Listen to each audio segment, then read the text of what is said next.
오늘 우리가 읽은 말씀 중심으로 해서 천국은 나의 현실인가? 천국이 현실인가? 라는 제목으로 하나님 말씀 상고하겠습니다.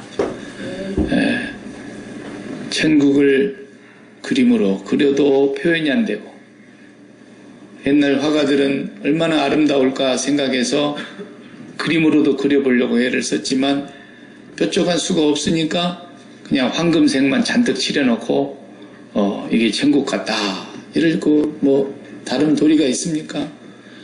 말로 설명해도 한계가 있고 귀로 들어도 한계가 있고 그렇다고 요즘처럼 무슨 기자들을 보내갖고 생중계 해줄 수도 보이지도 않고 이러니까 천국에 대한 것이 너무 막연하고 사람들이 천국에 대해서 희미하게 그렇게 살아가고 있다 이거예요. 지난주일까지 우리가 구약을 살펴보면서 구약은 여러분이 이미 아시는 대로 약속한 메시아를 보내시겠다고 하는 예언의 말씀이란 말이에요. 구약은 전부가 다 장차 오실 메시아, 구원자에 대한 얘기입니다. 그럼 신약은 약속대로 예언하신 그대로 예수님께서 때가 차서 하나님께서 여자의 몸에서 나게 하심으로 오셨다라고 하는 예언의 성취고 약속의 성취란 말이에요. 그 예수님이 오셔서 하신 일이 뭐냐? 지난주 수요일날 밤에 제가 간단히 주님을 기다리며 이렇게 하면서 소개했는데 신약 27권의 내용은 전부 또 역시 오신 예수님의 얘기고 다시 오실 재림하실 예수님의 얘기인데 그 얘기는 다 한 단어로 압축하면 천국입니다. 천국. 이 땅에서 우리가 별스럽게 해도 다 죽잖아요. 또 과거에 화려했던 인물들 다 갔잖아요. 우리 기억에서 거의 희미해졌잖아요. 왕들이면 뭐하고 대통령이면 뭐합니까? 천하의 부자면 뭐합니까? 다 갔어요. 그 사람들은 정말 이슬처럼 사라졌어요. 세월 속에 다 기억도 희미해졌어요. 결국은 우리 인생이 하나님께서 계신 그곳에서 오신 보냄받은 예수 그리스도께서 그곳이 있다는 걸 알려주시고 그곳이 어떤 곳인가도 알려주시고 그곳의 백성들은 어떤 사람들이라는 걸 소개해 주시고 그곳에 가려면 어떻게 해야 된다는 것도 말씀하시고 그곳에 가기까지 이 땅에 남아있는 우리들은 뭐 하면서 살아야 되는가? 전부가 다 천국을 중심으로 해서 하신 말씀들이에요. 천국을 주제로 빼고 나면 아무것도 할 얘기가 없어요. 신약 27권의 주제는 천국에서 출발하는 거예요. 그러니까 복음서마다 때가 찼고 하나님의 나라 천국이 가까웠으니 회개하고 복음을 믿으라. 회개하라 천국이 가까웠느니라. 전부 천국에서 출발하는 거예요. 예수님의 말씀 전체가 천국에서 오신 주제입니다. 땅에 거 하나도 없어요. 그래서 천국이라고 하면은 우리 달나라처럼 어느 한 장소가 있나 이렇게 우리가 생각하기 쉬운데 그런 생각은 이제 지워버리고 천국은 우리가 살고 있는 이런 3차원의 세계와는 다릅니다. 이 온 우주까지도 하나님이 다 없애버리시고 다 티끌로 날려버리시고 완전한 새로운 하나님의 나라는 4차원의 세계 말로 설명할 수는 없겠습니다만은 그런 세상을 하나님께서 우리에게 약속하신 거예요. 그래서 보이지 않는 하나님의 나라다 보니까 사람들이 이제 통치하신다라는 개념에다가 많이 의미를 둬요. 하나님의 나라 그럴 때는 어떤 지정학적인 위치를 얘기하기보다는 하나님이 통치하시는 나라다. 하나님이 왕이신 나라다. 그 나라는 눈물도 없고 죽음도 없고 애통하는 것이나 곡하는 것이나 병든 것이나 늙는 것이나 이런 이 땅에서 우리가 겪어야 하는 것이 하나도 없는, 이별이 없는 하나님의 나라를 우리가 사모하고 있고, 오늘 교동문에서도 마치 신부가 신랑을 위하여 단장한 것 같더라, 이렇게밖에 표현을 못하는 거예요. 왜? 그날 제일 신부가 예쁘니까. 천국이 그렇게 아름답다는 표현을 어떻게 할 수가 없어요.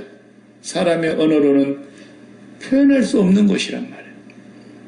그래서 예수님이 오셔서 전파하신 그 천국이 이렇게 막연한 것 같지만, 오늘 제목대로 천국이 나에게 현실인가?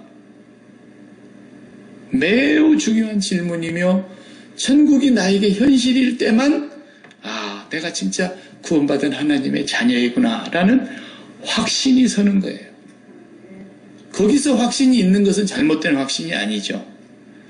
그러나 그런 천국이 현실이 되지 않는 속에서 나는 그냥 구원받았을 거야, 구원받았다고 믿으라니까 믿어야지, 목사님이 또 확신을 가지라 그러니까 구원의 확신을 가져야지, 이래 가지고는 안 되는 거예요. 천국이 현실이 되었을 때, 천국이 현실이 되었을 때, 현실이라는 말을 제가 전에도 한번 설명을 했는데, 현실이라는 건 뭐냐면 열매라는 뜻이에요. 열매. 한문에서는 그 뜻이 그냥 딱 나타나잖아요. 나타날 현, 열매, 실. 나타난 열매, 현실이라는 게 그것이. 그래서 사람은 그 현실에 의해서 지배를 받게 되어 있어요.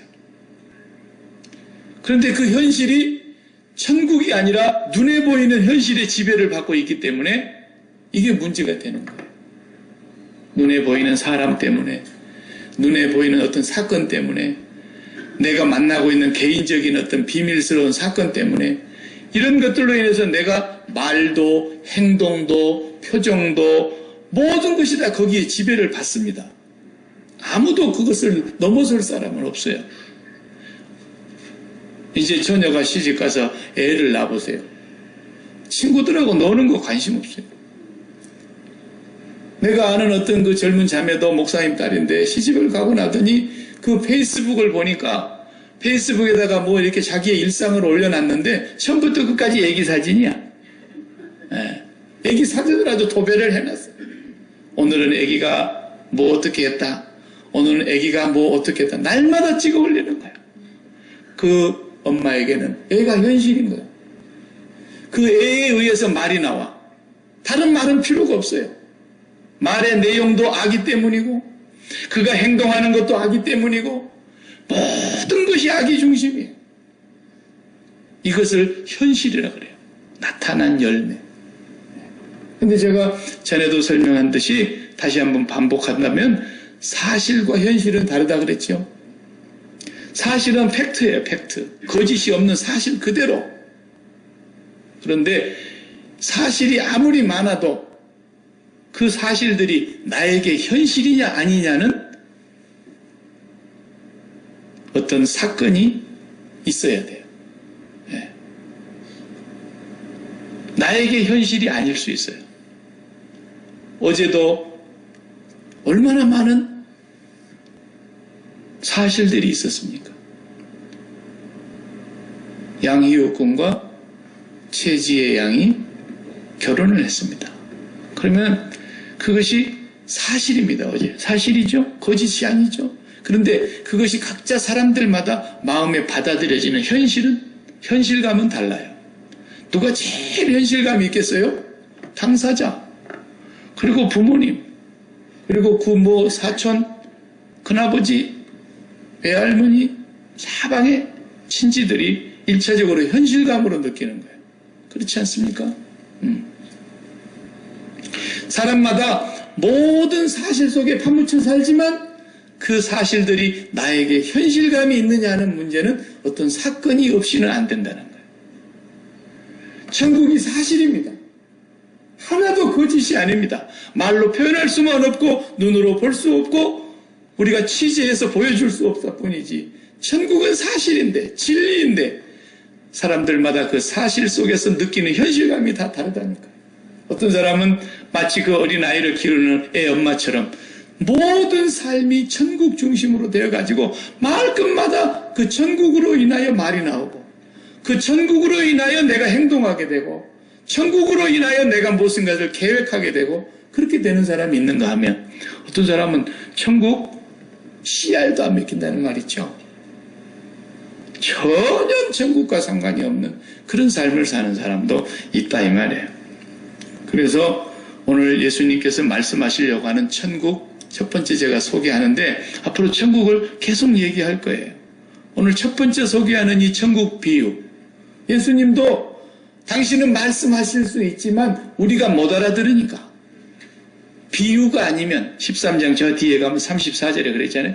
비유가 아니면 천국을 말로 하실 수가 없었다는 게 우리가 못 알아들으니까 우리 삶에 나타난 사실들을 가지고 천국을 설명하시는데 비유를 들어서 하셨다 이거예요. 그래서 우리가 예수님의 첫 번째 천국 비유는 뭐냐면 천국을 씨앗이라고 그러시네요. 씨 뿌리는 거 천국을 씨앗이라고 비유하셨어요. 씨를 뿌리는 자가 밭에 나가서 씨를 뿌리는데 천국이라고 하는 것은 씨앗이다 이러는 거예요. 그러면 자 밤나무 밤을 하나 주워다가 땅에다 심어놨더니 싹이 나옵니다. 나중에 이게 물론 접붙여야 되지만은 그대로 놔둬도 밤나무는 밤나무죠. 그냥 작은 밤이 열리겠지만 어쨌든 밤나무예요. 밤씨를 심었기 때문에 밤나무가 자라고 거기서 열매가 30개 열릴지 60개 열릴지 100개 더 이상 열릴지 모르지만 열매가 계속 맺혀지는 거예요. 그럼 어디서 나온 거예요? 열매는 씨에서 나왔다라는 거예요. 근데 천국을 그 씨라고 비유를 하시니까 그러면은 천국이 현실이 되려면 어떻게 되세요? 천국이 이 말씀이라는 씨앗에서 우리에게 현실로 느껴져야 된다는 거예요. 그게 열매니까. 현실이 열매니까. 그래서 말씀을 들어야 되는데 오늘 마지막 절에 천국 비유 첫 번째 말씀하시면서 9절의 끝절에 그러시는 거예요. 귀 있는 자는 들을지어다 이러시는 거예요. 천국은 보여줄 수도 없고 만져지지도 않지만 하나님께서 우리에게 주시는 천국의 말씀을 들으면 말씀을 듣는 그 사람에게서 천국이라는 것이 현실감 있게 실감나게 느껴진다는 거예요. 점점. 왜? 그게 씨앗과 같은 것이라서. 그런데 그 씨를 심는 밭을 얘기하고 있지 않습니까? 밭이 4가지 종류의 밭이 있더라는 거예요. 그래서 이 밭의 형편에 따라서 천국을 느끼는 현실감이 다 달라. 여러분 이미 이 비유를 잘 알고 계시잖아요. 첫 번째 밭이 뭐였어요? 길가밭. 네, 길가밭이 뭘 길가밭이라고 해요? 우리가 밭을 보면은 옛날에 이렇게 걸어 다닐 때 뺑 돌아가기 싫어서 밭을 한가운데로 이렇게 가로질러 가다 보면은 동네 사람이 한 번만 가면은 그 다음 사람 다시 걸어가, 그 다음 사람 다시 걸어. 그러면 아무것도 안 심어놨으니까 남의 밭을 그렇게 걸어가면 안 되겠죠. 아무것도 안 심어진 밭이니까 그냥 가운데로 이렇게 가로질러 가다 보면 그 길이 나와. 거기가 길이 생겨. 자, 그런 것처럼 딱딱하게 굳어져 있는 길가밭도 있고 둘째 밭은 어떤 밭이라고 했어요? 돌짝밭.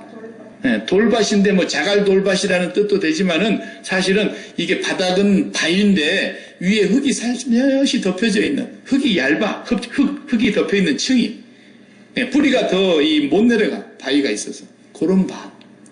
또 세 번째 밭은 가시덤불 가시떨기가 무성하게 자라 있는 밭.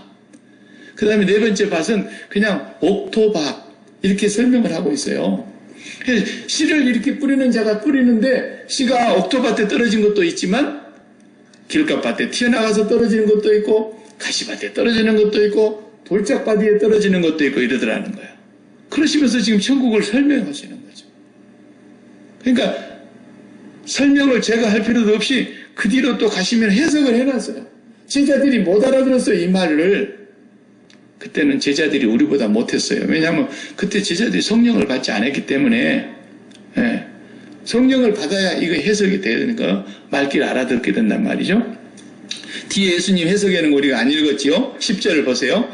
제자들이 예수께 나와 이르되 어찌하여 그들에게 비유로 말씀하셨습니까? 그러니까 대답하여 이르시되 천국의 비밀을 아는 것이 너희에게는 허락되었으나 그들에게는 아니 되었나니.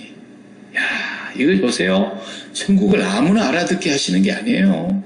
하나님의 백성만 알아듣는 거예요. 그러니까 천국의 말씀을 딱 던져보면 아는 거예요. 제가 이제 이번 주부터 몇 주 동안 연속 천국에 대한 메시지를 준비할 텐데, 천국의 메시지를 딱 던져보면 하나님의 백성은 딱 알아듣는 거예요. 하나님의 백성이 아닌 사람은 끝까지 못 알아듣게 돼 있어요. 누가 그렇게 한다고요? 하나님께서. 이사야 선지자에게 분명히 그렇게 말씀하셨잖아요. 이사야야, 네가 가서 얘기는 해봐라마는 듣기는 들어도 알지 못하고 보기는 보아도 깨닫지 못할 것이다. 왜 그런지 아니? 내가 그들을 돌이켜 회개치도 못하게 해놨다. 왜? 하나님의 심판을 받기 싫어. 네. 그렇기 때문에 천국의 이 비밀, 하나님께서 오셔서 예수 그리스도를 통해서 우리에게 말씀하신 것들이 깨달아진다고 하는 것 자체가 엄청난 은혜요, 하나님의 복인 줄로 믿으시기 바랍니다. 천국이 안 열려요, 복을 못 받은 사람들이. 그래서 이제 이 길가밭에 떨어진 사람들은 천국을 얘기하니까 뭐라 그래요? 아니 무슨 생뚱맞은 그런 소리를 하냐, 먹고 살기도 힘든 세상에 좀 골치 아픈 소리 하지 마라. 무슨 천국이냐 얼어 죽을, 이렇게 한다는 거예요. 전혀 못 알아들어. 그러면 그것이 저 세상 밖에 있는 사람들이냐? 아니에요. 씨앗이 떨어지고 있는 곳에 그런 사람들이 있다는 거예요. 천국의 씨앗이, 천국이라는 말씀의 씨앗이 떨어지는 곳이 세상은 아니잖아요. 예배당 안에서, 교회라는 공동체 안에서 말씀이 떨어지고 있지. 그 씨앗이 뿌려지고 있는데 어떤 사람은 끝까지 천국이 안 열려. 끝까지 못 알아들어. 그런 밭이 교회 공동체 안에 있더라는 거예요. 예. 그런가 하면 두 번째 밭은 돌짝밭이죠. 돌짝밭 해석을 해놨어요. 자, 먼저 읽어보겠어요. 쭉 넘어가서 18절에 그런즉 씨 뿌리는 비유를 들으라. 아무나 천국 말씀을 듣고 깨닫지 못할 때에는 악한 자가 와서 그 마음에 뿌려진 것을 빼앗나니 이는 곧 길가에 뿌려진 자요. 보세요. 아무나 듣고 깨닫지 못하는 거예요. 그 사람들은 왜 그래요? 새들이 와서 씨앗을 주워 먹어버린 것처럼 마귀가 그 마음에 천국의 말씀에 씨앗이 떨어지지 못하게 하기 때문에 그러는 거예요. 두 번째 20절 다 같이 돌밭에 뿌려졌다는 것은 말씀을 듣고 즉시 기쁨으로 받되 그 속에 뿌리가 없어 잠시 견디다가 말씀으로 말미암아 환난이나 박해가 일어날 때에는 곧 넘어지는 자요. 그랬어요. 예. 그러니까 말씀을 받기는 받았어요. 분명히. 그랬는데 그 말씀을 들을 때는 너무 좋았어요. 목사님, 오늘 천국에 대한 설교를 듣고 나니까 지금 가고 싶네요. 막 이렇게 은혜를 받을 수도 있어요. 네. 그런데 그렇게 천국의 말씀을 받고 기쁨으로 말씀을 받았으나 그 뿌리가 돌 위에 살짝 덮여져 있는 흙에다가 뿌려놓은 씨 같아서 뿌리가 내려가다가 돌짝밭에 딱 걸리니까 더 이상 뿌리가 내려가지를 못해서 처음에는 따끈따끈한 햇볕이 띄우니까 바위도 따끈따끈해져가지고 움이 빨리 텄어요. 다른 데보다. 그래가지고 잘 자랐어요. 아, 이거 잘 자라는구나 이랬더니 계속 쨍쨍 내리쬐니까 뿌리가 내려가지 못하고 말라서 타 죽어버렸다. 이런 사람들은 마치 환난이나 또 뭐라 그랬어요? 뭐가 와서 그렇다고요? 박해가 일어나서 그렇게 됐다. 이렇게 말씀하고 있네요. 그러면 이렇게 돌밭에 떨어져 있는 사람들은 어떤 사람이겠어요? 예를 한번 들어볼게요. 예를 들면 이런 거예요.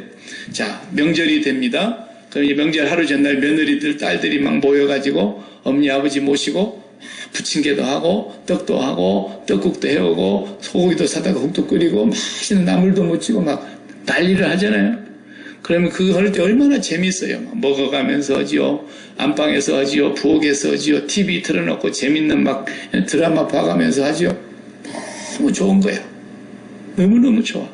근데 또 하나가 들어와. 이게 또 둘째 오냐? 그러고 막 좋아갖고 우 나가서 받아들이고 또 열심히 먹고 마시고 막 하면서 재밌게 지내. 셋째는 언제 올래나? 근데 셋째가 전화가 와. 오길래 따르릉 그래서 전화를 받아봤더니 셋째예요. 셋째가 전화가 왔는데 오다가 교통사고가 났대. 나는 그러니까 애가 지금 피를 너무 많이 철철 흘려가지고 지금 응급실에 실려갔는데 피를 많이 흘려서 아직도 안 깨어난다고. 그 전화 한 통화 듣고 나면 방금 전까지 그 천국 같은 분위기가 어떻게 돼요? 지옥 같은 분위기로 그냥 화기애애했던 것이 화기애매해져 버리고 그냥 가족 같은 분위기가 가축 같은 분위기로 바꿔져 버리잖아요. 그죠? 순간 바뀌어버립니다. 순간. 이런 것과 똑같다 해요. 말씀을 들을 때는 막 천국의 말씀을 듣고 은혜 받았다고 좋아가지고 할렐루야 아멘하고 그랬는데 조그만 일에 부딪혀가지고 그냥 눈을 흘기고 그냥 입에서 그냥 훌륭한 말이 나오고 교회 가기 전에 벌써 다 쏟아부르고 가는 거예요. 그런 사람들이 어디 있더라고요? 저 밖에 있는 게 아니라 교회 안에 있더라는 거예요. 왜? 말씀이 떨어지는 곳이니까 거기가. 말씀이 떨어지는 곳에 그런 사람들이 덜어 있더라. 지금 그 얘기를 예수님이 하고 계시는 거예요. 세 번째 밭은 또 읽어봅시다. 세 번째 밭은 7절입니다. 7절은 어떤 밭이라고 그랬어요? 덜어는 가시떨기 위에 떨어짐에 가시가 자라서 기운을 막았고, 그런데 22절에 예수님이 해석을 해줬어요. 가시떨기에 뿌려졌다는 것은 말씀을 들으나 세상의 염려와 재물의 유혹에 말씀이 막혀 결실하지 못하는 자요. 그랬어요. 예.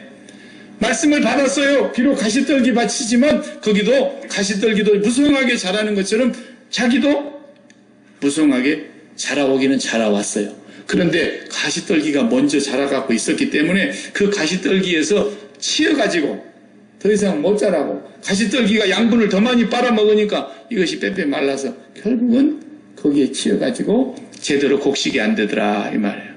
그것은 무엇을 말하는 겁니까? 여러 가지 유혹과 세상의 염려, 재물의 유혹이라고 그랬어요. 쉽게 말하면 제가 항상 설명하기 좋아하는 돈 문제다 이게 돈 문제. 예? 돈 문제만 터졌다 그러면은 천국이고 뭐고 막 다 사라지고 최고의 현실감이 뭘로 바뀌어버려요? 돈 문제로. 돈 문제. 천국 뭐 그렇게 많이 듣고 많이 알고 제자 훈련하고 뭐 순장되고 목자되고 뭐 난리를 쳐도 나중에 뭐예요? 질병 문제 하나만 딱 터지면 현실감이 질병으로 싹 다 몰려버려요. 천국은 온데간데 없어요. 어디 떨어진 밭이? 가시떨기에 떨어진 밭. 그런 사람들이 어디 있더라? 교회 안에 있더라는 거예요. 세상은 말씀이 떨어지는 곳이 아니잖아요. 하나님 말씀 떨어지고 있는 교회 안에 그런 사람들이 있더라는 것을 말씀하고. 그러면 안타깝지만 주님은 뭐라고 지금 말씀하시는 거예요? 지금까지 말하는 길갓밭과 돌짝밭과 가시떨기 밭은 뭐라는 거예요? 뭐라는 거예요? 하나님의 백성으로 살아가는 사람이 아니다라는 거예요. 네. 신앙생활하는 사람이 아니다라는 거예요. 그러면 네 번째 밭은 옥토에 떨어지니 그랬어요. 그래서 8절에 덜어는 좋은 땅에 떨어짐에 어떤 것은 100배, 어떤 것은 60배, 어떤 것은 30배의 결실을 했다. 그랬어요. 23절에 해석을 해놨네요. 좋은 땅에 뿌려졌다는 것은 말씀을 듣고 깨닫는 자니 결실하여 어떤 것은 100배, 어떤 것은 60배, 어떤 것은 30배가 되느니라. 이렇게 말씀하고 있습니다. 천국의 말씀이 그 삶 속에서 완전히 녹아져서 현실이 되어버리더라고요. 현실이. 나타난 열매가 되어버리더라는 거예요. 하나님의 말씀이 바로 천국인데 그 말씀이라는 씨앗이 그 사람 마음밭에 떨어지는 순간부터서 이것이 싹을 내고 뿌리가 내리고 자라기 시작하더니 점점 천국이 그 사람의 마음 전체를 장악하게 되어서 천국의 열매가 무성하게 맺히는데 60배, 100배, 30배 막 이렇게 맺히더라고요. 그런 사람이 어디 있다고요? 교회 안에 있다라는 거예요. 교회 안에. 천국이 왜 우리에게 현실이 되지 않을까요? 네. 왜 천국이 그러면 나에게 최고 강한 현실감으로 비록 눈에 보이지 않지만 만질 수 없지만 귀로 듣기만 해도 귀 있는 자는 들을지어다 귀로 듣기만 해도 이 말씀이 우리에게서 뿌리를 내리고 그래서 천국으로 가득하게 되더니만 천국의 씨앗이 열매를 나타내는데 나타날 현자에 열매 실자를 해가지고 현실감이 되더라는 거예요. 그래서 그냥 눈만 뜨면 눈을 감으면 길을 행하면 날마다 그 천국에서 오는 그 기쁨, 그 평강, 그 즐거움이 나를 지배하고 있기 때문에 다른 것들은 다 거기에 묻혀가지고 맥을 못 추더라는 거예요. 세상은. 이 사람이 바로 천국이 현실이 된 사람입니다. 왜 이런 것이 나에게 현실이 안 될까? 그게 안 되면 그게 기도 제목이어야 되는데 그게 기도 제목이 안 되고 맨날 눈에 보이는 것이 더 현실감 있게 해달라고 돈이 퐁퐁퐁퐁 쏟아지게 해달라고 기도하고 그냥 이 세상의 문제가 그냥 시원스럽게 형통하게 만사가 형통하게 해달라고 그런 기도는 너무 잘해 안 가르쳐줘도 왜? 옛날부터 무당기가 다 있기 때문에 본질이 우리가 다 무당의 자손으로 옛날부터 살았기 때문에 그런 것만을 계속 따라가는 거예요. 도무지 천국에 대한 기쁨으로 이런 것들을 희석시키지를 못해요. 그 이유는 왜 그러는가? 제가 설명해 볼게요. 왜 그런가 여러분 진단해 보세요. 어제부로 영국 총리 메이가 수상 사표를 냈어요. 못 해먹겠다. 나는 역부족이다. 영국이 브렉시트를 하기로 국민투표를 해가지고 하기로 했는데 해놓고 보니까 할 때는 몰랐는데 이렇게 될 줄 몰랐다. 그래서 국민들이 지금 둘로 나눠져가지고 남북한이 돼서 싸우고 있잖아요. 예. 해야 된다 말아야 된다를 놓고 이미 투표를 결정해놓거든. 못해. 하면 죽겠다는 거예요. 한쪽에서는 해야 된다는 거예요. 총리는 해야 된다 그러고 총리를 지지하는 사람들이 있는가 하면 그거 하면은 영국은 살 수가 없다. 못한다. 반대하는 사람들 어떻게 총리를 해먹겠어요. 그러니까 다음 후계자가 이 문제를 해결하기를 바라고 나는 그만둡니다. 이러고 어제 사표 냈어요. 자, 현실감 느껴집니까? 우리하고 뭔 상관이 있어요? 우리 그리 살아가는데 그거 뭐 별 아무런 영향 안 줄 것 같아. 그게 현실감 없어요. 그죠? 트럼프 대통령이 지난주에 행정명령에 사인하면서 세계제 2차 대전 이후에 3차 대전보다도 더 실감나는 이제 무역전쟁이 일어났습니다. 이 전쟁은 보통 전쟁이 아닙니다. 시진핑은 뭐라고 선언했습니까? 무역전쟁이 아니라 15억 인구와 인민전쟁이다 그랬어요. 우리 15억이 똘똘 뭉쳐서 미국과 싸워 이겨야 된다. 자기의 정치적인 운명을 걸고 얘기했어요. 굉장한 싸움입니다. 과연 누가 이기냐 지켜봐야 되겠지만 만만치가 않아요. 트럼프는 자신감을 배치고 있어요. 다음 재선에 이것을 자기는 무기로 삼아서 재선을 노리고 있을 만큼이나 자기 정치 생명을 양쪽 다 걸었어요, 지금. 그러다 보니까 우리같이 고국의 작은 대한민국 같은 나라들이나 3세계들은 지금 고래 싸움에 새우등 다 터져나가고 새우 다 죽게 생겼어요. 이렇게 가면. 심각한 문제입니다. 작은 문제가 아니에요. 한 가지 예만 들어봐도 중국 화웨이 너희들이 만든 휴대폰 다 우리나라에서 기술 도둑질에다 만든 거잖아. 왜 그 지적재산권을 너희들이 도둑질에다가 너희들이 장사를 해서 그렇게 많이 팔아먹었어? 유럽에만 5천만 대를 팔아먹었잖아. 그 기술이 너희 거야? 다 우리 거지. 너희들 그렇게 법을 바꾸라 해도 왜 법을 안 바꿔? 지적재산권 그걸 보호할 수 있는 법을 나라가 만들어가지고 그걸 하지 못하도록 국가가 법으로 제도로 막아야 되는데 너희들 왜 그거 안 막아? 막아. 그러니까 5천년 역사가 넘는 우리나라에 내정 간섭을 한다 이러고 있잖아요. 안 해. 그래? 안 하려면 말어. 이제부터 직접재산권 우리가 분명하게 하겠어. 앞으로 화웨이에서 만든 전화기를 가지고는 구글이나 트위터나 페이스북이나 유튜브나 아무것도 사용 못해. 그냥 딱 전화만 해. 이래 돼버렸잖아요 지금. 500불 1000불씩 주고 산 전화기가 전화만 하게 돼 있어 이제. 유튜브도 못해요. 트위터도 못해요. SNS 소셜미디어 아무것도 못해요. 그러고 나니까 누가 화웨이 제품 사겠어요? 아무도 안 사지. 중국은 화웨이가 이제 죽게 됐어요. 그러니까 또 중국이 어제 그래? 너희들 그 반도체 만드는 재료 원료 우리나라에서 3분의 2나 사가고 있잖아? 우리 그거 안 팔겠어. 값을 많이 올릴 거야. 지금 전쟁이 막 붙었어요. 웬만한 이제 전자회사들은 다 나가 떨어집니다. 심각해. 자, 제가 좀 심각하게 얘기했으니까 어떻게 현실감이 좀 드나요?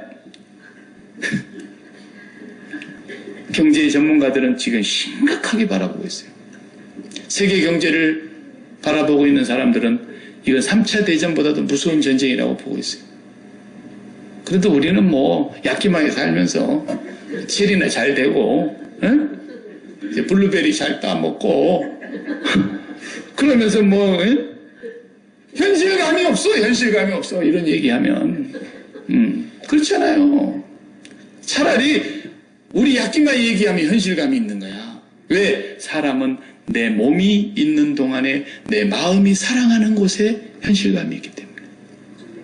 어디서 뭐 테러가 일어나가지고 폭발물이 터졌는데 금년에도 4월 21일 날 부활절 아침에 저 스리랑카에서 금년 최대의 폭발 사고가 일어났잖아요. 순위파 극단주의자들이 교회 예배당에다가 폭탄을 설치해가지고 부활절에 얼마나 많은 사람들이 모였는데 거기서 폭발했어. 죽은 사람만 290명, 부상자가 500명이 넘는 어마어마한 폭발 사고가 일어났어요. 그런 일이 있어서도 여러분 우리가 부활절 지키느라고 별 관심 없이 넘어갔잖아요. 왜? 현실감이 없어. 현실감이. 근데 현실감 있게 얘기해 볼까요? 좀 스릴 있게. 여러분의 자녀가 스리랑카에 여행 갔어. 근데 그날 폭발 사고가 일어났대. 그래서 카톡을 쳐봤더니 대답이 없어. 아무리 기다려도 소식도 안 와. 전화도 불통이고. 그럼 어떻게 돼요? 시쳇말로 미쳐버리겠어요. 그죠? 예. 이 현실감이라는 것은 지금 내가 비행기를 타고 가야 되겠는데 어디로 가야 될 줄도 모르겠지만 하여튼 가야 되겠어요. 며칠을 기다려도 피해자 명단에도 아직 이름이 올라오지 않는데 소식이 없어. 그건 나에게 가장 큰 현실감으로 다가오는 거예요.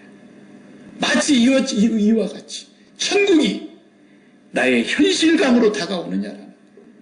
그 사람이 하나님을 믿는 신앙인이라는 거예요. 그 사람.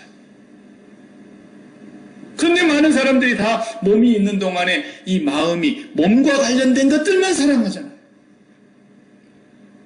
몸과 관련된 것들만 관심 쏟잖아요. 건강, 먹는 거, 몸 걸치는 거, 몸 예쁘게 하는 것, 몸 덜 늙게 하는 거. 하여튼 이 몸이 살아있는 동안에 마음이 몸하고 붙어가지고 이 해안에 있는 것들에게 온통 사랑과 관심을 쏟고 있기 때문에 그런 곳에서 문제가 터지면 제일의 현실감으로 다가오지만 천국은 죽은 뒤에나 뭐 이러고 앉아있는 거예요. 예수님 뭐라 그래요? 예수 믿는 사람 아니라는 거예요. 아니라는 거예요. 나중에 제가 천국 이제 뒤에 끝장까지 다 강의할 텐데 분명히 그렇게 말하고 있어요. 성경은. 여러분 무엇이 현실감으로 있게 느껴지는가 여러분 깊이 생각해야 됩니다. 깊이 생각해야 돼요. 천국에는 누가 계십니까? 첫째는 하나님 아버지가 계십니다. 천국에 누가 계십니까? 부활하셔서 승천하신 뒤에 보좌 우편에 예수 그리스도께서 계십니다. 그리고 에녹이나 노아나 뭐 믿음의 조상 아브라함, 이삭과 야곱, 그리고 요셉, 모세, 여호수아, 사무엘, 다윗, 수많은 우리의 믿음의 선진들이 거기 계시고 베드로, 위시한 12 제자, 사도 바울, 그리고 제 아버지 어머니도 거기 가 계십니다. 거기 있는 분들 중에 한 분만 사랑해도 천국에 대해서 이제 음이 트는 거예요. 씨를 뿌려놨는데 그 마음에 씨앗이 떨어졌다면 그 천국에 있는 분에 대해서 한 분만 사랑하고 관심을 가져도 천국의 눈이 떠지기 시작하는 거예요.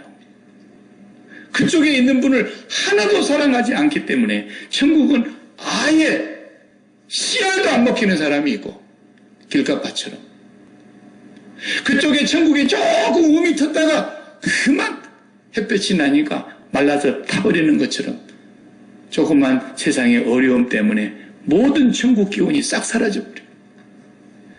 그냥 말씀을 받을 때만 할렐루야 아멘 하고 난리를 치고 막 박수 치고 막 할렐루야 하고 혼자 다 믿는 것처럼 그렇게 하다가도 뭐 일 하나만 터져봐요. 천국이 뭐예요, 천국이. 돈 문제 하나 터지면, 인간관계 문제 하나 터지면 그냥 천국이고 뭐고 다 박살나는 거예요. 그런 사람들이 어디 있더라고요? 저 세상에 있는 게 아니라 말씀이 떨어지고 있는 밭에 있더라는 거예요. 밭에, 교회 안에. 근데 이 사람들은 천국과 상관이 없거나 있거나 할 사람들이라는 거예요. 그러나 진짜로 예수를 믿는 신앙인이라면 옥토에 떨어진 씨앗이 되어서 이제 그곳에 있는 사람이 스리랑카에 뭐 폭탄이 터졌든 말았든 거기에 내 아들 없으면 되는 거지. 내가 사랑하는 사람 한 명도 안 다쳤다는데 관심 없는 거예요. 내가 사랑하는 사람이 저 천국에 한 명도 없다면 천국은 여러분의 것이 아닐 것이고 제 것도 아닌 거예요. 그곳에 계신 하나님과 우리 주 예수 그리스도를 정말로 사랑한다면 여러분의 삶 속에는 분명히 천국이 나타날 열매, 실로 현실이 돼야 된다는 것을 주님이 말씀하시려고 이 비유하시는 거예요. 지금 천국은 나의 현실인가? 깊이 생각해야 돼요. 천국이 나의 현실로 매일매일 느껴지고 있는가? 그것이 안 되기 때문에 주님이 오신 것입니다. 주님이 오셔서 우리가 몸이 있는 동안에 이 해 아래 있는 것들과 몸이 붙어가지고 마음으로 온전히 거기에 쏟고 있는 이 죄로 말미암아 저주 아래 놓여있는 인생들을 위해서 십자가에서 죽으시면서 십자가의 검으로 우리 마음에 붙어있는 이 세상의 모든 것들을 십자가에 못 박으라고, 십자가에 죽으라고, 십자가의 죽음을 우리에게 이루게 하시려고 주님이 오신 거예요. 그러니까 예수를 믿는다는 것은 교리가 아니에요. 날마다 예수 그리스도의 십자가에서 날마다 죽노라 했던 사도 바울이 맞는 거예요. 그래서 루터는 그 말을 데일리 베프티즘, 날마다 세례 그랬던 거예요. 매일매일 여러분의 마음에 붙어있는 것들을 십자가에 못 박아야 된다는 거예요. 그래서 제가 어제도 결혼식에 그런 얘기 했잖아요. 둘이 좋아서 죽는 건 그건 결혼도 아니고 사랑도 아니고 아무것도 아니에요. 그건 하나님이 없는 사람들이나 그렇게 하는 것이고 그것이 전부인 줄 알고 사는 사람들이나 그렇게 하는 것이지. 예수님은 오히려 그 신랑 신부를 앉혀놓고 그러는 거예요. 이제부터 나를 따르려거든 네 부모와 네 처자와 네 형제와 자매와 및 네 목숨까지 미워하지 아니하면 절대로 나는 못 따라와. 주님은 그렇게 자신 있게 말씀하시는 거예요. 그렇게 무시무시하게 말씀하신 거예요. 이만큼도 눕고만큼도 눈물도 없는 몰인정하신 말씀을 하시는 거예요.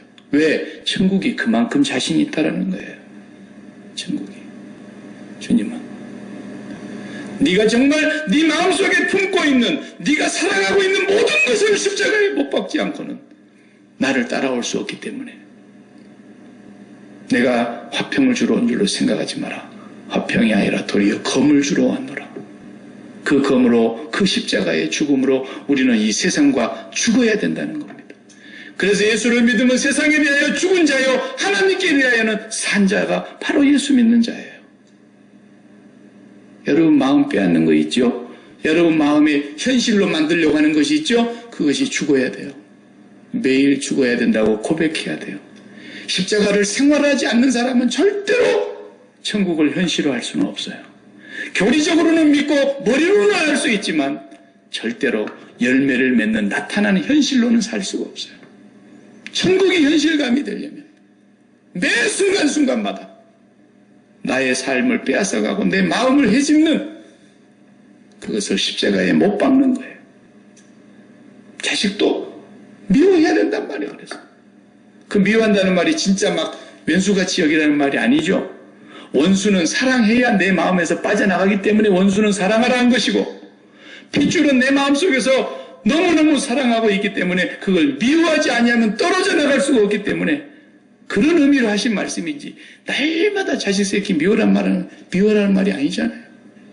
내가 하나님을 정말로 사랑하며 하나님의 사랑이 내 마음속에 충만하게 채워지면 채워질수록 나의 최고의 사랑하는 하나님이 주신 자식이기 때문에 소중한 거예요. 그래서 내가 함부로도 하지 못하는 거예요. 너무 소중해서. 하나님 자식이라서. 그렇게 사랑하라는 것이지. 하나님보다도 지가 더 사랑하는 것 마냥 스캔들을 일으키고 하나님은 영원 전부터 사랑했는데 지는 30년밖에 안 사랑해놓고 지금 제 얘기예요. 우리 집 아들이 30살 먹었으니까. 하나님은 영원 전부터 사랑하신 하나님인데 내가 중간에 끼어들어갖고 내가 더 사랑한다고 큰소리치고 내가 더 사랑한다고 애를 마음대로 하려고 그러고 그러니까 하나님께서 기가 막힌 거예요. 저 어디서 여기 나타나가지고 저런 것이 나보다 더 사랑한다고 스캔들을 일으키고 있는지 모르겠다는 거예요. 하나님께서. 여러분 자식 사랑하는 거 거듭나야 됩니다. 우리가 사랑하는 방식으로는 사랑이 아니에요. 돈을 준다고 해도 사랑이 아니고요. 그 돈 때문에 오히려 망할 수 있다는 걸 알아야 돼요. 과분한 것을 해줌으로써 오히려 그에게 인생을 더 망칠 수가 있다는 걸 알아야 돼요. 어떤 경우는 아빠 정말 오토바이 한 대만 사달라고 오토바이 결국은 사줬는데 그렇다고 하다 죽은 자식도 있잖아요. 사랑은 그런 게 아니에요. 정말로 하나님은 나보다도 나를 더 사랑하고 계시고 나보다도 자식들을 더 사랑하고 계신다는 걸 믿어야 돼요. 그렇기 때문에 우리 마음속에서는 그걸 빼내야 됩니다. 십자가에 못 박아버려야 돼요. 그럴 때 하나님의 뜻이 자식에게 이루어지고 이 땅에 이루어지고 사업장에 이루어지고 나에게 이루어지는 거예요. 내가 그리스도와 함께 십자가에 죽는 십자가 생활화가 이루어지기 전에는 천국은 영원한 거예요. 현실이 될 수가 없어요. 그러나 이제부터 우리가 시작해야 돼요. 천국에 계신 분을 한 사람이라도 좀 사랑해 봅시다. 정 하나님은 눈에 안 잡혀서 손으로 안 만져져서 안 사랑해지거들랑 천국에 먼저 가 계신 엄니라도 좀 한번 생각해 보세요. 엄니도 아직 살아계시면 천국에 먼저 가 계신 사도 바울이라도 한번 좀 만나고 싶다고 해보세요. 천국에 먼저 가 계신 믿음의 조상 아브라함이라도 한번 보고 싶다고 해보세요. 그러면 천국에 싹이 트기 시작할 것입니다. 그리고 그 천국이 내 마음을 지배할 때, 천국이 내 일의 제1의 현실이 될 때 여러분의 모든 삶은 천국 중심으로 바뀌어가게 되고 말도 천국 중심으로, 행동도 천국 중심으로, 여러분의 모든 삶의 계획이 천국 중심으로 변화되어 갈 줄로 믿습니다. 기도하십시오.